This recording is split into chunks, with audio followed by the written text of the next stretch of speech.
ৰাষ্ট্ৰীয় পৰ্যায়ত অসমৰ স্কেটাৰৰ সাফল্য যোৱা 10 আৰু 11 মেত কলকাতাত অনুষ্ঠিত চতুৰ্থ স্পীড স্কেটিং চেম্পিয়নশ্বিপত অসমৰ কেইবাজনো স্কেটাৰে ৰাজ্যখনলৈ গৌৰৱ কঢ়িয়াই আনিবলৈ সক্ষম হৈছে। পশ্চিমবংগ, ঝাৰখণ্ড, বিহাৰ, উত্তৰ পূৰ্বাঞ্চল মুঠ 4 শতাধিক খেলুৱৈয়ে অংশগ্ৰহণ কৰা প্ৰতিযোগিতাখনত অসমৰ 9 গৰাকী স্কেটাৰে অংশগ্ৰহণ কৰে।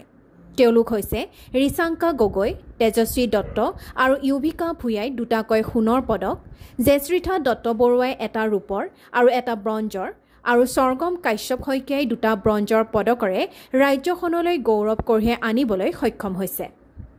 মেডেল পাইছে, যিটো অসমৰ কাৰণে ফাৰ্ষ্ট টাইম। SGFI তেতিয়ালৈকে অসমৰ কোনো স্কেটাৰে মেডেল পোৱা নাছিলে, তেওঁ প্ৰথমবাৰৰ কাৰণে পাইছে। তাৰ বাহিৰে অন্যান্য যিবোৰ ইণ্টাৰ স্কুল আছে, অল ইণ্ডিয়া লেভেলৰ চেম্পিয়নশ্বিপ আছে, প্ৰত্যেকতে আমাৰ কোনোবা নহয় কোনোবাই মেডেল পাই আহিছে। আমি এইটো গ্ৰ' কৰি থকা স্পৰ্টছ হিচাপে আমি গৌৰৱ কৰিব পাৰোঁ। আৰু যোৱা 7 বছৰ মই এওঁলোকৰ লগত জড়িত হৈ আছোঁ এই খেলবিধক প্ৰমোট কৰিবৰ কাৰণে। পেৰেণ্টছসকলে যথেষ্ট সহায় কৰে, কিন্তু চৰকাৰী সুবিধা আমি এতিয়ালৈকে একো পোৱা নাই। তথাপিও লাগি আছোঁ, আশা কৰিছোঁ ভৱিষ্যতে অসমৰ হৈ এওঁলোকে খুব ভালকৈ খেলিব পাৰিব, অসমৰ কাৰণে সুনাম কঢ়িয়াই আনিব পাৰিব ভাবিছোঁ। মই পাৰ্টিচিপেট কৰিছিলোঁ 10 to 12ত, আৰু মোৰ যোনটো কম্পিটিটৰ আছিলে মোৰ স্পীডৰে আছিলে, তাই কম নাছিল। তো লাষ্টৰ ৰাউণ্ডত অলমষ্ট মানে সেইটো ৰিংকত মানে অলমষ্ট আনবেলেঞ্চ হৈছিলে, কমফৰ্টেবল হোৱা নাছিলোঁ আমি ইমান। লাষ্টৰ ৰাউণ্ডটোত মানে চবেই মানে অলমষ্ট পৰি হৈছিলে, কিন্তু তেতিয়াও আমি নেৰিলোঁ, আমি পাৱাৰ দিলোঁ আৰু মই ফাৰ্ষ্ট দুটা গ'ল্ড মেডেল পালোঁ। এটা ৰ'ডত পাইছোঁ আৰু এটা আমাৰ ৰিংকত পাইছোঁ 500 মিটাৰত, আৰু 1 লেপ ৰ'ডত পাইছোঁ। গিল্ডৰ মেইনলি ৰোলাৰ স্কেটিঙৰ ওপৰত আমি স্পৰ্টছটো ডেভেলপ কৰা নিচিনাকৈ ইয়াত আমি কাম কৰি আছোঁ। আমাৰ ৰিচেণ্টলি কেলকাতাত এখন জোনেল লেভেল খেল হৈছিলে, য'ত নৰ্থ ইষ্ট, ৱেষ্ট বেংগল, ঝাৰখণ্ড, বিহাৰ আৰু উৰিষ্যাৰ ল'ৰা ছোৱালীয়ে পাৰ্টিচিপেট কৰিছিলে। আমাৰ ইয়াৰ পৰা 9জন ল'ৰা ছোৱালী গৈছিলে, সৰু সৰু স্কেটাৰ বিভিন্ন এজ গ্ৰুপত। তেওঁলোকে গৈ খুব সুন্দৰ তাত পাৰফৰ্মেঞ্চ কৰিলে।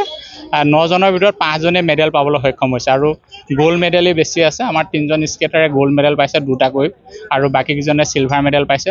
তেওঁলোকে তাত অসমৰ কাৰণে গৌৰৱো কঢ়িয়াই আনিছে। কিন্তু তেওঁলোকক আমাক ইয়াত ইনফ্ৰাষ্ট্ৰাকচাৰ ভালকৈ শিকাবৰ কাৰণে একো ইনফ্ৰাষ্ট্ৰাকচাৰ নাই। এই যিটো ৰাস্তা দেখিছে, ইয়াতে আমি ৰাতি মানুহবোৰ যোৱাৰ পিছত ল'ৰা ছোৱালীখিনি শিকাওঁ। আৰু আমি আশা কৰিছোঁ চৰকাৰে যদি মনোনিৱেশ কৰে, তেতিয়া আমাৰ পেৰেণ্টছসকলো যথেষ্ট উৎসাহী।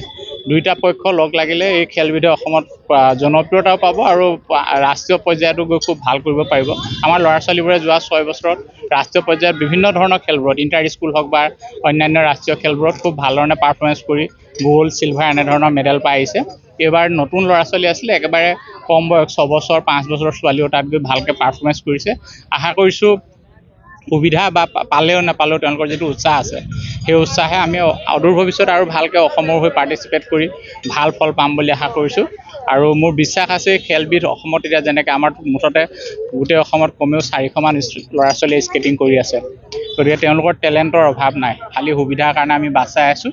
সেই সুবিধা পালে আমাৰ 9 গৰাকী ল'ৰা ছোৱালী গৈছিলে, ল'ৰা আৰু ছোৱালী মিলি 9 গৰাকী গৈছিলে, 5জন ল'ৰা আৰু 4 গৰাকী ছোৱালী, আৰু প্ৰত্যেকে খুব ভাল খেলিছে। মানে মই তেওঁলোকৰ লগত লাগি শিকাই থকা হিচাপে গৌৰৱান্বিত, ইমান কম সময়ত যে তেওঁলোকে জোনেল পৰ্যায়ত ইমানখিনি ভাল ফলাফল আনিছে। আৰু যিসকলে খেল আয়োজন কৰিছে তেওঁলোকো যথেষ্ট উৎসাহিত হৈছে আমাৰ ইয়াৰ পৰা যোৱাৰ কাৰণে। বিশেষত নৰ্থ ইষ্টৰ পৰা তেনেকৈ পাৰ্টিচিপেট খুব কমেই হয়। আমি ইণ্টাৰ স্কুলৰ ওপৰত বেছি গুৰুত্ব দিওঁ। ৰাষ্ট্ৰীয় পৰ্যায়ত গৈ তেওঁলোকে খুব ভাল ফলাফল কৰাৰ কাৰণে আমি গৌৰৱান্বিত, আৰু পেৰেণ্টছসকলকো ধন্যবাদ জনাইছোঁ। তেওঁলোকে এফৰ্ড কৰিছে খৰচবোৰ। আমি ভাবিছোঁ আগলৈও তেনেকৈ ল'ৰা ছোৱালী ভালকৈ ফলাফল দিব বুলি আশা কৰিছোঁ। যিখিনি প্ৰথমতে মই সোণৰ পদক পোৱাগৈ, সোণৰ পদক তেজস্বী গগৈ, তেওঁ 10 to 12 ইনলাইন কেটেগৰীত 2টা সোণৰ পদক, ৰিচাংকা গগৈ তেওঁ সোণৰ পদক পাইছে 2টা, অভ্যুক্তা ভূঞা তেওঁ সোণৰ পদক 2টা পাইছে, আৰু জেশ্ৰীথা দত্ত বৰুৱা বুলি এগৰাকী সৰু ছোৱালী আছে, তাই এটা ব্ৰঞ্জ আৰু এটা ৰূপৰ পদক পাইছে। স্বৰ্গম শইকীয়া 2টা ব্ৰঞ্জৰ পদক পাইছে, তেওঁলোকে পাইছে। তাৰ বাহিৰে বাকী যিকেইজনে নাপালে তেওঁলোকেও খুব সুন্দৰ খেলিছে, আৰু প্ৰত্যেকে ফাইনেল পৰ্যায়লৈ পাইছে। ফাইনেলত গৈ তেওঁলোকে মেডেল পোৱা নাই, তেওঁলোকে বতৰো কিছুমান কথা আছিলে, খুব ৰ'দ আছিলে কলকাতাত, আমাৰ পৰিৱেশৰ লগত নিমিলে কাৰণে, কিন্তু তেওঁলোকে প্ৰত্যেকে ফাইনেল খেলিছে, সেইটোৱে গৌৰৱৰ বিষয়। মেডেল নাপালে। Thank U.